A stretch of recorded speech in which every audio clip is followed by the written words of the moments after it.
आगजनी की जब कहानी लिखी जाएगी तो मेरा नाम आग बुझाने वालों में लिखा जाएगा, आग लगाने वालों में नहीं लिखा जाएगा। मुझे इस बात की परवाह नहीं है कि मैं कहाँ तक पहुँचूँगा। मुझे इस बात की परवाह नहीं है कि इसका रिज़ल्ट क्या होगा, इसके क्या आयाम होंगे, फ़ायदे होगा, नुकसान होगा, लोग मेरे साथ रहेंगे, मेरे खिलाफ रहेंगे, चुनाव में सपोर्ट करेंगे, चुनाव में मेरे खिलाफ जाएँगे। I give a foot. मैं अपना प्रयास करता रहूँगा। डुमरांव में अच्छा काम होना चाहिए। विकास हमारा एजेंडा है।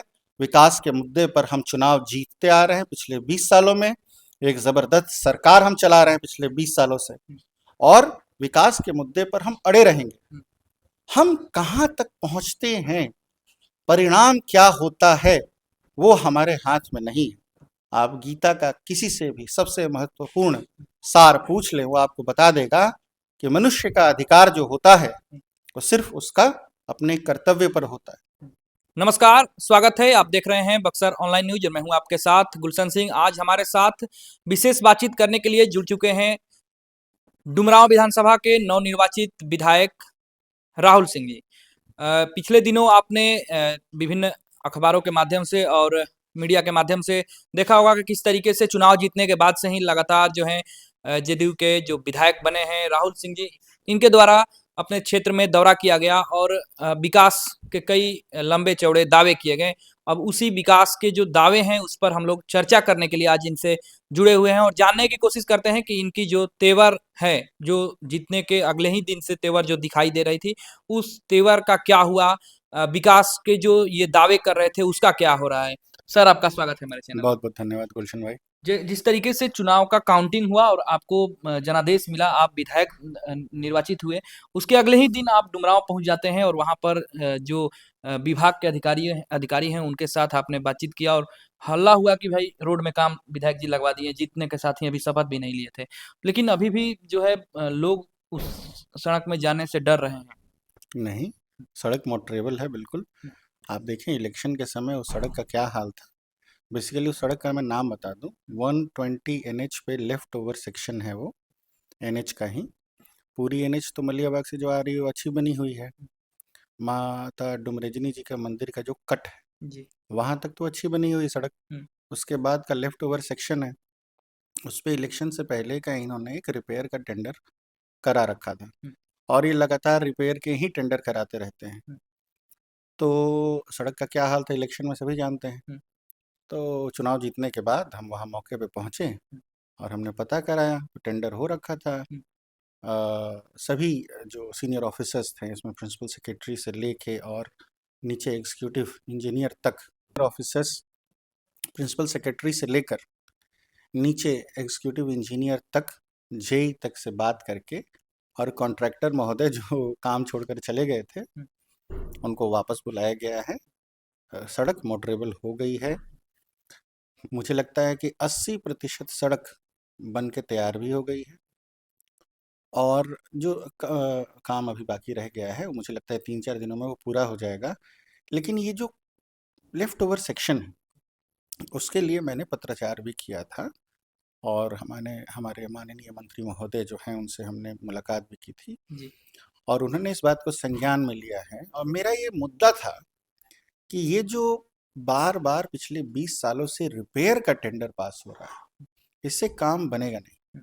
हमें यहाँ पर एक फ्रेश रोड कंस्ट्रक्शन का टेंडर पास कराना चाहिए, और आरसीसी सड़क बननी चाहिए, और साथ में एक ड्रेन बननी चाहिए ताकि वाटर लॉगिंग से सड़क टूटे नहीं। हुँ। उसमें हम कामयाब रहे हैं, उसकी स्वीकृति आ गई है, और उसके लिए अब फाइनल स्टेज में बात है। जब तक ये नया टेंडर पास नहीं हो जाता और काम शुरू नहीं हो जाता, पुराने जो भी रिपेयर के टेंडर है उससे जो भी काम है हुँ। करा के इसको मोटरेबल करा के अच्छा रखेंगे। और साथ ही साथ इससे जुड़ा हुआ मुद्दा है बाईपास का। जी। तो बाईपास के लिए भी मैंने डिस्ट्रिक्ट मजिस्ट्रेट से लगातार बात की है, और 31 जनवरी को हुँ। एक रिव्यू मीटिंग भी है। उसमें उन्होंने पहले बताया था कि 78% एक्वायर कर लिया गया है, अधिग्रहण हो गया है उसमें, हुँ। और जो बच गया है उसे बहुत जल्द करके 90% अधिग्रहण करने के बाद आप टेंडर कर सकते हैं, काम शुरू कर सकते हैं। हुँ।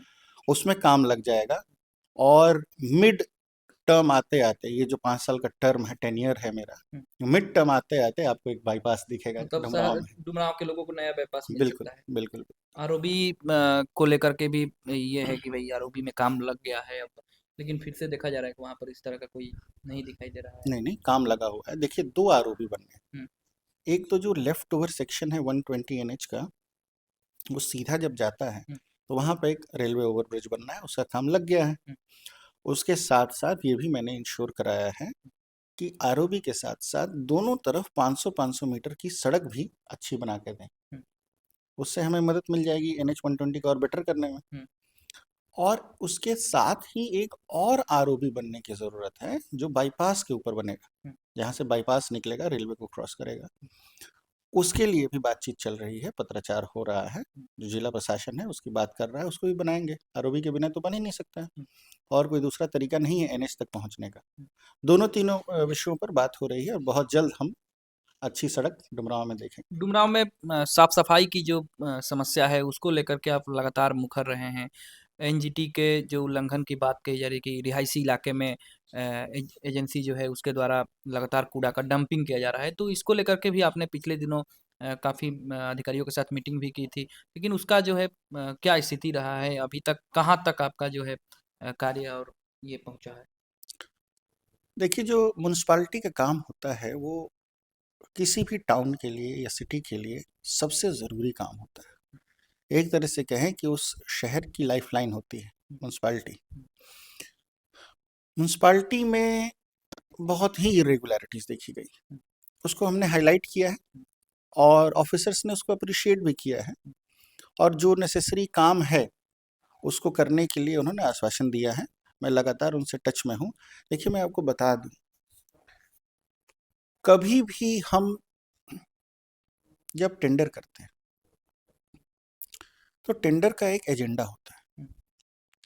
एजेंडा होता है कि हम सबसे पहले फेवरेटिज्म को किल कर दें।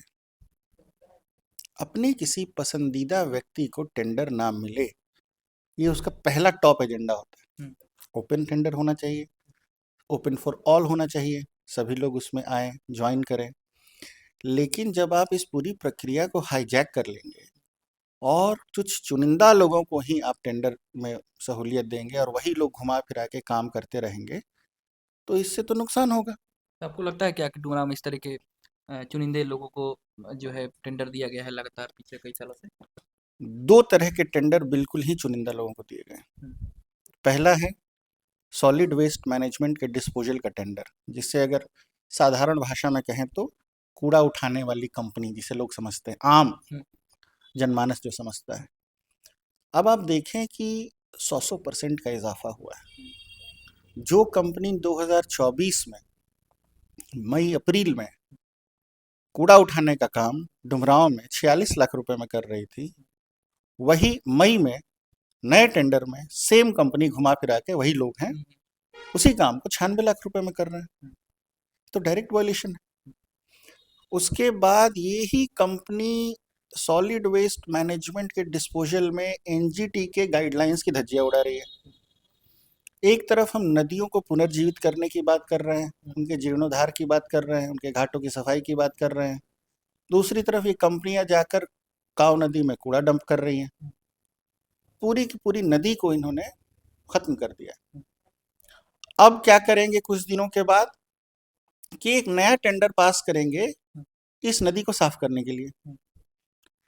पहले उसी व्यक्ति ने, उसी कंपनी ने नदी में कूड़ा फेंक दिया, अब उसी को ये कूड़ा साफ करने के लिए फिर से टेंडर मिल गया। तो आप देख रहे हैं किस तरीके का एक बिल्कुल मकड़ जाल बना हुआ है।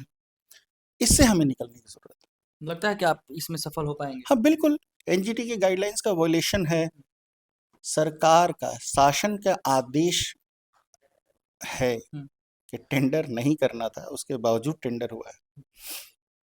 तो ये तो जो टेंडर है हम्म, गार्बेज उठाने के लिए जो टेंडर हुआ है वो तो कैंसिल होना चाहिए। हम्म, ये तो डायरेक्ट वॉयलेशन है, हम्म, एनजीटी के गाइडलाइंस का वॉयलेशन है। हम्म, बिहार सरकार के आदेश होने के बावजूद टेंडर कर दिया गया है, हम्म। वो भी एक डायरेक्ट वॉयलेशन है। तो उसमें तो टेंडर तो कैंसिल होना चाहिए। एक ये मसला है म्यूनसिपैलिटी का। एक दूसरा बहुत बड़ा मसला है कि इन्होंने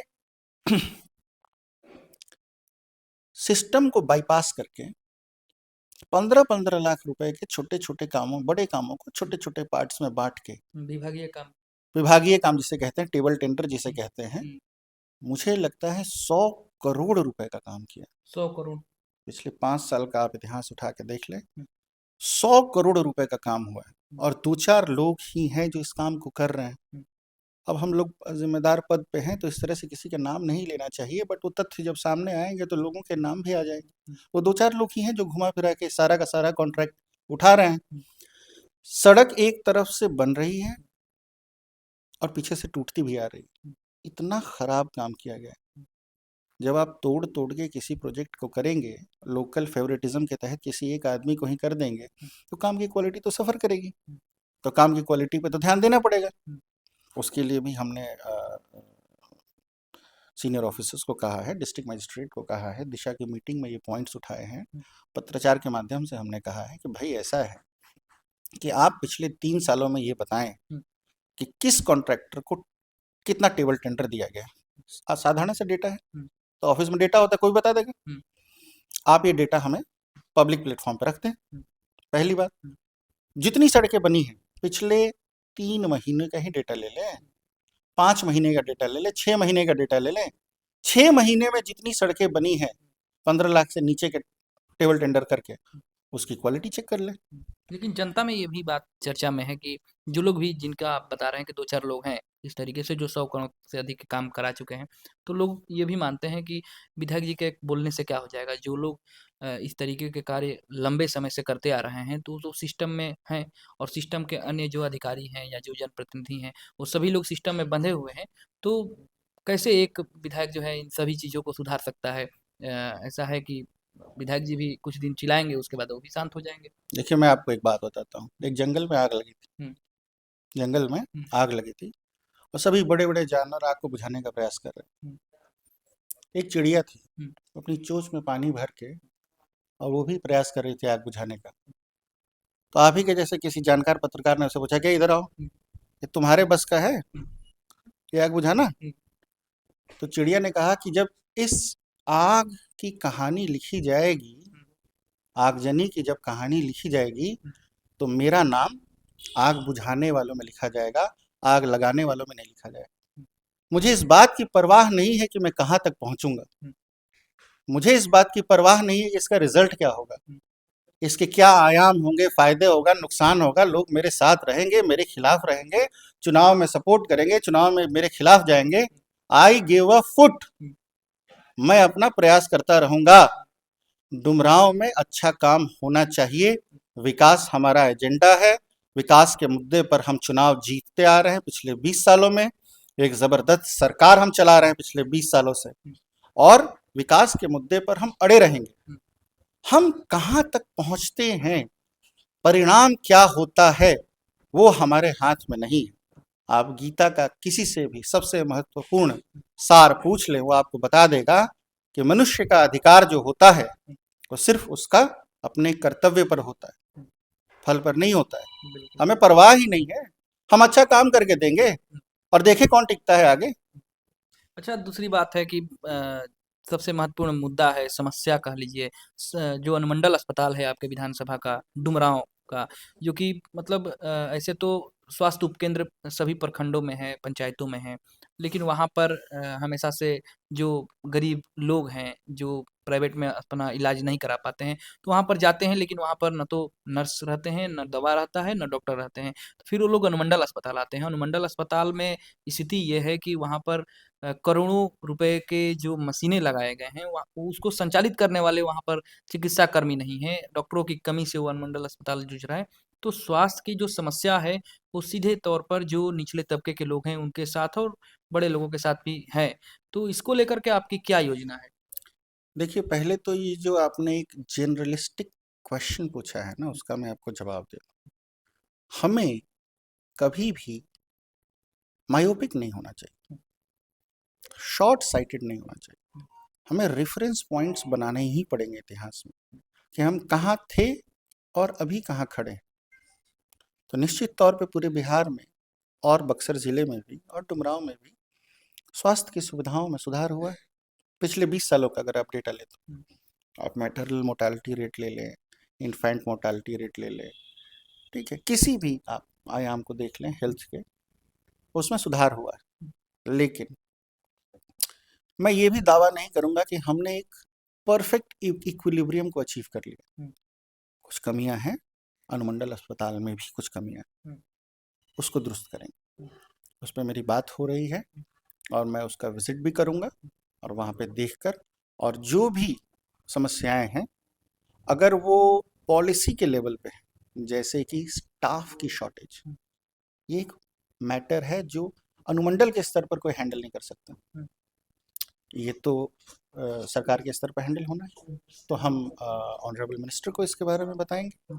और अगर लोकल लेवल पे कोई अनदेखी हो रही है तो उसके लिए जो वहाँ के सीएमओ हैं, जो भी चीफ हैं, उनको मैं उनके ध्यान में डालूंगा ये बात।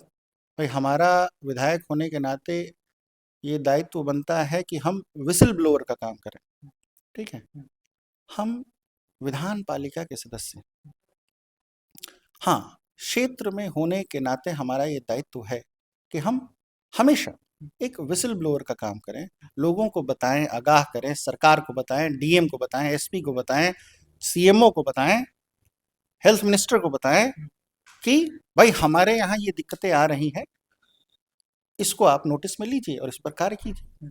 चुनाव से पहले जब आप चुनाव प्रचार में थे, तो उस समय आपने कई अपने भाषणों में कहा था कि डुमरांव का जो ऐतिहासिक धरोहर है, जो ऐतिहासिक विरासत है, उसको हम चुनाव जीतते हैं तो उसको अच्छा करेंगे, उसको उसका जीर्णोद्धार कराएँगे, पर्यटन के क्षेत्र में कार्य करेंगे। आपको लगता है कि आपके नज़र में इस तरीके की चीज़ अभी भी हैं? बिल्कुल है, ये हमारी टॉप प्रायोरिटीज़ में से एक है, बल्कि उसमें बहुत जल्दी हम पत्राचार शुरू भी कर रहे हैं। Ministry of culture, ministry of tourism को हम अप्रोच करेंगे, अपने यहाँ भी और केंद्र में भी अप्रोच करेंगे। और डुमरांव में और पूरे बक्सर ज़िले में, बक्सर की अगर बात करें तो बहुत ही धार्मिक स्थल है, बहुत बड़ा पोटेंशियल है और नया कुछ खड़ा नहीं करना है। ऑलरेडी यहाँ पे है। रूरल रिलीजियस टूरिज़्म का हब है बक्सर। हुँ। और अगर डुमरांव की हम बात करें तो वहाँ पर बहुत सारे ऐसे धरोहर हैं जिन्हें संभालना है, सजोना है, सजा के रखना है। जैसे कि अपना किला है, राजा भोज का किला। राजा भोज का किला है, जिनके नाम पर पूरा भोजपुर क्षेत्र बसाया गया था। छठिया पोखरा है, मंदिर हैं, पुराने-पुराने मंदिर हैं। मंदिरों में आप पेंटिंग जो देखेंगे, वो इतनी जो सुंदर कलाकृतियाँ कलाकृतियाँ हैं, पेंटिंग है और वो स्टोन पे पेंटिंग है हुँ। और कलर्ड पेंटिंग, हुँ। रंग उसमें है। हुँ। इन सब का एक इसको सिनॉप्सिस बना के और मैं जो पुरानी चीज़ों को संरक्षित करने के। संरक्षण करने के लिए और ध्यान आकृष्ट करना होता है हुँ। सबसे पहले। हुँ। सबसे पहले पत्र लिखकर ध्यान आकृष्ट करना होता है। हुँ। और ज़रूर मुझे उम्मीद है कि हमारी सरकार, हुँ। डबल इंजन की सरकार है, यहाँ भी है, केंद्र में भी है, इसका संज्ञान लेगी और आने वाले मुझे लगता है 6 महीने के अंदर ही हम इस पे बहुत अच्छा काम करने जा रहे डुमरांव राजा महाराजाओं के साथ शहीदों का भी धरती कहा जाता है। वहाँ पर बहुत सारे देशभक्त रह चुके हैं, तो उनके लिए और उन शहीद परिवारों के लिए, उन शहीदों के लिए क्या कुछ आपके मन में है? पहला प्रश्न ही विधानसभा में मुझे लगता है कि मैं ये पूछने जा रहा हूँ हुँ। कि जो डुमरांव के हमारे शहीद हैं, उनके परिवारों के लिए क्या हम कुछ करने की योजना बना रहे हैं या हमें कुछ करना चाहिए? मेरा मन है कि उनके परिवारों को सबसे पहले तो उन्हें रिकॉग्नाइज़ करना चाहिए हुँ। और उनको कुछ सर्टिफ़िकेट्स, कुछ पारितोषिक, कुछ ऐसा करके कुछ हमें उनके लिए कुछ करना चाहिए, हुँ। ताकि हम उनकी पूर्वजों के योगदान को हुँ। रिकॉग्नाइज़ कर सकें। हुँ। और मेरा एक मन है कि डुमरांव में एक वॉर मेमोरियल भी बनना चाहिए। एक बहुत बड़ा इंसिडेंट हुआ है और आज़ादी के दीवाने थे वो, आज़ादी की लड़ाई में उन्होंने शहादत दी है। उनकी याद में, 21 लोगों की याद में एक वॉर मेमोरियल ज़रूर बनना चाहिए और मैं अपने टेन्योर में इसे ज़रूर पूरा कराऊँगा। जो उनके आश्रित हैं, जैसे कि एक हमेशा अखबार में स्वतंत्रता दिवस और गणतंत्र दिवस के पहले छपता है कि कई सारे ऐसे भी आश्रित हैं जो आज भी चिनिया बादाम बेचने को मजबूर हैं, शहीदों के परिवार से ताल्लुक़ रखते हैं। तो उन सभी परिवारों के जीविका को सुधार करने के लिए आप लोगों के पास हाँ, कुछ। उनका उसका विषय मैं उठाऊँगा, ज़रूर हुँ। उठाऊँगा। हुँ। उस पे हमारा ध्यान है हुँ। और उस विषय को ज़रूर हम उठाएंगे। अच्छा, डुमरांव में कृषि प्रधान क्षेत्र है डुमरांव का। अ, धान का कटोरा भी कहा जाता है जो दक्षिण इलाके के लोग हैं, या फिर डुमरांव के आसपास में जो बड़े किसान हैं वो आधुनिक तौर पे तकनीकी रूप से खेती करते हैं सब्जी के, टमाटर के या फिर केले के। तो उन किसानों के लिए आप चूँकि केंद्र की सरकार हो या राज्य की सरकार हो तो लगातार किसानों की आय दुगनी करने की बात कर रही है। उसके दिशा में कार्य भी हो रहे हैं। तो स्थानीय स्तर पर विधायक होने के नाते किसानों के लिए क्या कुछ सोच रखे हैं आप? सबसे पहले तो मलई बराज है। हुँ। मलई बराज को हमें ग्राउंड लेवल पे अब उतारना है और उसकी भी जैसे कि मैंने कहा कि बाईपास की एक समीक्षा मीटिंग है 31 जनवरी को। मलई बराज की भी एक समीक्षा मीटिंग 31 जनवरी को डीएम महोदया के साथ रखी गई है और मैंने उनसे बात करके उसकी इसके महत्व को समझाया था उन्हें और उन्होंने भी मलई बराज का विजिट किया था और जो कि बड़ा सराहनीय है और उसको जितनी जल्दी हो सके ग्राउंड पे एग्जीक्यूट करके उस कार्य को शुरू कराना है। ये हमारा एजेंडा है। उससे सिंचाई में हमें सुविधा मिल जाएगी और किसानों को बहुत राहत मिलेगी। दूसरा ये हमारा प्रयास है, आपने बड़ा अच्छी बात पूछी कि हम फील्ड में और मार्केट के बीच में जो दूरी है उसको किस प्रकार से कम कर सके उस पर मैं विचार कर रहा हूँ। अच्छा। क्योंकि मुझे लगता है कि अगर ये दूरी कम हो जाए तो किसानों के जेब में सीधे तौर पर पैसा पहुंचेगा। अभी बहुत सारे माध्यम हैं, इसको इस पर गहन चिंतन की ज़रूरत है। इस पर हम लोग विचार कर रहे हैं। आपने कहा कि आप जो धरोहरें हैं उनको अगर विकसित करेंगे टूरिज़्म के माध्यम से तो निश्चित तौर पे रोज़गार स्थानीय स्तर पर विकसित होंगे। रोज़गार का सृजन होगा जब पर्यटन स्थल के रूप में डुमरांव जो है विकसित होगा तो उतना से तो कुछ होने वाला नहीं है, लेकिन जिस तरीके से बेरोज़गारी है, ख़ासकर चूँकि आप डुमरांव के हैं तो डुमरांव की ही बात ज़्यादा करेंगे।